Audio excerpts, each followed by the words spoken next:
10 থেকে 15 দিন বৃষ্টি হওয়ার পর আমার পাশের ঘরটা দেখো ঠিক এমনই অবস্থা হয়ে গেছে। পাশের ঘরটা, যেহেতু এই ঘরটা আমাদের থাকা হয় না, সেই কারণেই ঘরটা অতটা গোছানোও হয় না। কারণ গোছানো আমি সবসময় গুছিয়ে রাখি, কিন্তু এখন এই বর্ষার জন্য চারিদিকে জামা কাপড় এইভাবে মেলা, রাত্রিবেলা করে ওইরকমভাবে শোকাচ্ছি, ফ্যান চালিয়ে শোকাচ্ছি, এরমভাবে মানে যতটা সম্ভব করার চেষ্টা করছি, কিন্তু এখন আর সম্ভব না। যতদিন না রোদ উঠবে এইরকম মানে একদম যা তা অবস্থা, জামা কাপড় একদম ছড়িয়ে ছিটিয়ে আছে। আজকে ভাবছি আমি ঘরটা এখনই পরিষ্কার করব, সময় আছে, আজ শনিবার, তো এখনই আমি ভাবছি পরিষ্কার করে নেব। দেখি কতদূর কি করতে পারি। এইখানটাও একটু পরিষ্কার করে নেব। মানে যা তা অবস্থা, চেয়ারে মানে যেখানে পাচ্ছি শুধু জামা কাপড়, ক্যারাম বোর্ড, মানে উফ, নাজেহাল অবস্থা। একটা মেয়ে চাইলে সব কিছু করতে পারে। এই যে ঘর ধরে এইরকম অবস্থা, আমাদের প্রত্যেকেরই বাঙালিদের কম বেশি একটু আধটু থাকেই। সবসময় পরিষ্কার করার চেষ্টা করলেও মাঝে মধ্যে দেখবে ছোট বাচ্চা থাকলে এরকম হয়েই থাকে। তো আমাদের কতক্ষণ, আধ ঘন্টা 1 ঘন্টা যাই লাগুক না কেন, আমরা চোখের নিমিষে চেষ্টা করি একদম ঘরদোর পরিষ্কার পরিচ্ছন্ন পুরো আগের মতো করে দেওয়া। কিন্তু এটা কি সব ছেলেরা পারবে? এটা কিন্তু পারবে না, বেশিরভাগই পারবে না। তাদের হয়তো রান্নার জোগাড় করে দিলে বা রান্নাটাকু করতে পারে, এটুকু করতে পারে। অনেক ছেলেরা আছে সংসারে কাজকর্ম করতে পারে, বাসন মাজতে পারে, অনেক কিছু পারে। ঘরদোর যে একদম টিপটপ করে গোছানো, এটা কিন্তু আবার অনেকে পারে না। তবে হ্যাঁ, আমি আমার বাবাকে দেখেছিলাম, আমার বাবা কিন্তু খুব সুন্দর করে ঘরদোর গোছাতে পারে। মানে এক একজনের থাকে, এক একজন করতে পারে, আবার এক একজন পারে না। আর আমার এইখান থেকে রাজু হলো ঘরদোর গোছানো থেকে শুরু করে এসব কিচ্ছু পারে না, এগুলো আমাকেই করতে হয়। তোমাদের কার কার একই অবস্থা কমেন্ট করবে। একটু চা করে দিলাম রাজুকে খাওয়ার জন্য। একদিন এই মানে আজকের কথা না, কয়েকদিন আগের কথাই বলছি। বাইরে বসে আছি আমি, রাজু, ছেলে আর আমার এক দেওর এসছে, তার সাথে বসে বাইরে গল্প করছিলাম। আর ওই দিনই আমার সকালবেলা কিছু একটা জিনিস, আমার সেটা মনে পড়ছে না, কিছু একটা কুর্তি বা কিছু একটা হবে, যেটা কাচার পরে ভীষণভাবে কোঁচকে গেছে। তো সেটাকে আমি আয়রন করে ঠান্ডা করে বিছানায় রাখিনি, কম্পিউটার টেবিলের মাথায় রেখেছি, এই কম্পিউটার টেবিলের ওপরে রেখেছি। আর ওই ঘরটাকে বন্ধ করা ছিল, আর ওটা পুরো একদম ঠান্ডা হয়ে গেছে, কারণ আমি করেছি ছেলে ফুলে, আমি জানি আমার ছেলে হাত দেয়, সেই জন্য আমি সকালবেলা একদম করে মানে একদম ওটাকে ঠান্ডা করে আমি জানি এবার বাক্সে তুলে দেবো। মানে সকাল 8টা ঘুম থেকে ওঠার আগে এইসব করে নিয়েছি, 8টার সময়। এবার তারপরে আমরা সবাই বারান্দায় বসে আছি, বারান্দায় বসে থাকতে থাকতে এবার ছেলে ওই ঘরে যায়। যখন আমার বাড়িতে কেউ আসে, সে মানে যেই আসুক না কেন, ও পাশের ঘর থেকে টেডি বিয়ার, তারপরে তোমার আরও বিভিন্ন রকম খেলনাগুলো আছে, ওই ঘর থেকে নিয়ে এসে বারান্দায় এরকম সুন্দর করে সাজায় আর কি, মানে দেখায় যে ও এই খেলনাগুলো দিয়ে খেলেছে। যেহেতু আমার দেওর এসেছিলো, তো ও এসেছিলো বলে ওই ঘরে গিয়ে ওরকম করেছে, প্রায় 1-2 মিনিট ওরকম করেছে। এমনিতে কি বলতো, আমি ছেলেকে চোখে চোখে যতটা রাখি, রাজু তার থেকে কোটি গুণ বেশি চোখে চোখে রাখে আর কি। মানে কি বলবো তোমাকে, কারণ আমি ধরো আমি রান্না করছি, রান্না করতে করতে আমি 10 বার টিভি দেখছি, আমি 10 বার ঘরে এসে দেখি না যে টিভি দেখছি কিনা। হ্যাঁ, 1-2 বার এসে দেখেছি, আমি জানি টিভি দেখছে, ঘরেই আছে। তো সে যাই হোক, সেরকম ও ঘরে গেছে, আমি ছেলেকে ডাকছি, চলে আয়, কি নিচ্ছিস, টেডি বিয়ার নিচ্ছিস, নিয়ে চলে আয়। এবার তবু আসছে না, বলছে যাচ্ছি এরকম বলছে। এবার খুব বেশি না, 2-3 মিনিট কি 4 মিনিটের মধ্যে রাজু পাশের ঘরে গেছে। দেখি তো কি করছে, বলে গিয়ে দরজাটা খুলে দেখছে ও আয়রনটা আমাদের খাটের ওপরে একটা কারেন্টের বক্স আছে, মানে কারেন্টের সুইচ বোর্ড আছে, সেটার মধ্যে দিয়ে সেই গরমটা, সুইচ অফ করেনি, গরমটা নিয়ে আর বালিশে এরকম চেপে ধরে ইস্ত্রি করছে।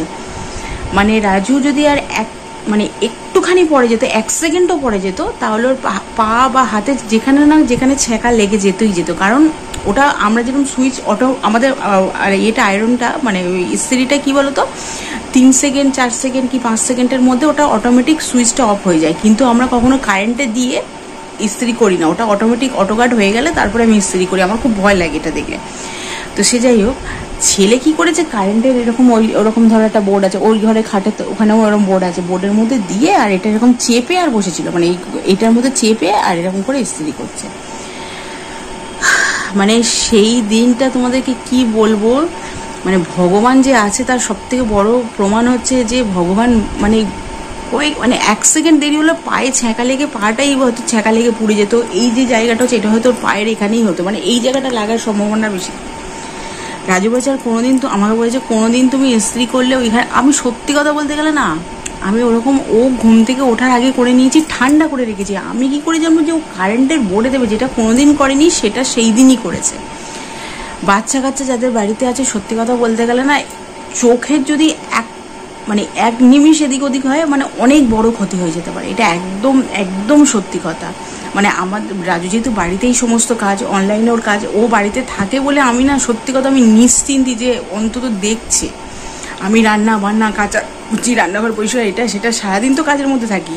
দেখতে তো দুজনকেই হয়, তবু আরেকজন কেউ থাকলে না সত্যি অনেক বেশি ভরসা। একটা ভয়ের ওপর দিয়ে একটা গেছে, কি বলবো, তোমরা দেখো দাগের চিহ্নটা দেখে বুঝতে পারছো? এটা আয়রনের একটা দাগ, ঠিক আছে? একটা গরম আয়রন চেপে রাখলে যেই দাগটা হয়, সেই দাগটা এই বালিশের ওয়াল। বকেছে, আর ছেলে দেখো কোথায় লুকিয়ে আছে। আমার সোনাদের কি হয়েছে দেখো, অন্ধকারে কোথায় বসে আছে দেখো একবার তোমরা। কি হয়েছে বাবা? কে বকেছে? বাবা বকেছে? বাবা বকলে নয় মোটামুটি দরজার এই সাইডে, আর না হলে এই টিভি ইউনিটের এখানে এসে বসে থাকে। যতক্ষণ না বাবা কোলে করে নেবে ততক্ষণ ও বসে থাকবে, তাই তো? তাই তো? আসো আমার কাছে এসো বাবা, এসো এসো এসো, দেখি আমি একটু কোলে করে নিয়ে আসি। আসো আসো আসো আসো আসো। আর হ্যাঁ, ও রাগ কমে গেছে? এবার টিভি দেখবে? রাগ কমে গেছে?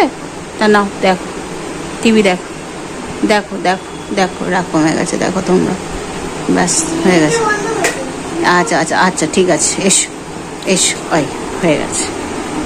আর তোমাদের একটা জিনিস দেখাই, এটা হচ্ছে রাজুর মামার ছোট মেয়ে এসেছিল আমাদের বাড়িতে, এখানে দিয়ে গেছে, সেটা তোমাদেরকে দেখাই। খুব সুন্দর হয়েছে। আর ওর সাথে আমাদের আমার পরিচয় অনেকদিন আগে থেকেই, কারণ ওর এক দাদার বিয়েতে আমরা গেছিলাম, তখনই আমাদের খুবই একটা ভালো সম্পর্ক। রাজুর মামার বাড়ি প্রত্যেকের সাথে আমার খুব ভালো সম্পর্ক, আর প্রত্যেকে খুব ভালো, সব থেকে বড় কথা প্রত্যেকে খুব ভালো। দেখো কি সুন্দর কালারটা, জাস্ট দেখো। এটা একটা টি শার্ট, আরো প্লাস্টিকটা খুললে আরো বুঝতে পারবে। আর এটা দেখো প্যান্টটা ব্ল্যাকের সাথে, দুর্দান্ত দেখতে হয়েছে। ছেলেকে পরিয়ে দেখেছিলাম, আমাকে বলছিল বৌদি দেখো যে এটা ওর গায়ে হয় কিনা। দেখলাম সাইজটা ঠিকই আছে, তবু একবার পরিয়ে দেখলাম, একদম পারফেক্ট সাইজ। খুব সুন্দর, খুব খুব খুব সুন্দর এই জামা। দেখো কি মিষ্টি কালারটা, বেবি পিঙ্ক টাইপের যে কালারটা, আগের বছর ছেলে দুর্গাপুজোর সময় যেরকম কিনেছিলাম ওইরকম টাইপের। তো খুব সুন্দর হয়েছে, খুব সুন্দর। থ্যাংক ইউ প্রিয়। I feel the gravity pull and it keeps me awake. I would rather be here, lonely in space. I've made up my mind, I just wanna be free. I live my own life in a new galaxy. I wanna be weightless in the silence of the night sky. I wanna free fall into nothing at all. I'm taking the moment, starting